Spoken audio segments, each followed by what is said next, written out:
ज्या कामासाठी ब्रश लावला होता ते तर काम एकदम 100% उरायलंय भाऊ। तर रामकृष्णारी मंडळी, आज बदक सोडायला जरा वेळच झाला होता, कारण की बाबांनी मी गेलो होतो ट्रॉली आणायला, काल वेल्डिंग वाल्याकडे ठेवली होती वेल्डिंग मारायसाठी। आता ही वेल्डिंग काय मला आवडली नाही बरं का, पण चला आता काम तर आपलं करून घ्यावं लागणार आहे, कारण की आपल्याला आणायचा आहे गव्हाचा भुसा।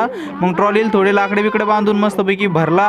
पहिली ट्रॉली तर आली बरं का आरामात घरी। तेच भीती वाटत होती की बाबा वावरातून येते का नाही, पण मस्तपैकी खाली आली, तिला खाली पण केलं। दुसरी ट्रॉली भरायला गेलो तर बाबाला जायचं होतं बाहेर, म्हणलं तुम्ही जा बाहेर, आता मी मस्तपैकी भरून आणतो। मग भरून आणली, खाली केली आणि शयांना आज आहे ना गव्हाचा भुसा आणि गवताची कुट्टी करून टाकली होती, सगळी साफ केली भोशायांनी। मला वाटलं होतं की बाबा भुसा तसाच ठेवत्यान, पण सगळं खाऊन घेतलं। संध्याकाळी टाकायला त्यांना घास मका काहीच नव्हतं, त्याच्यामुळे मग सुबाबळीचा पाला घेतला थोडा। तेवढ्यात माझी नजर गेली या मोसंबीच्या झाडावर। फर्स्ट टाइम या वर्षी तिला आलेत बरं का फळं, पण एक नंबर फळं आलेत भाऊ। आता दसरथ घास मला नव्हतं वाटलं बरं का इतका मस्त येईन, पण लय मस्त आलाय। आता 1-2 दिवसात त्याला पण काढायला चालू करू, कारण की त्याच्यावर पण मी फवारा मारला होता।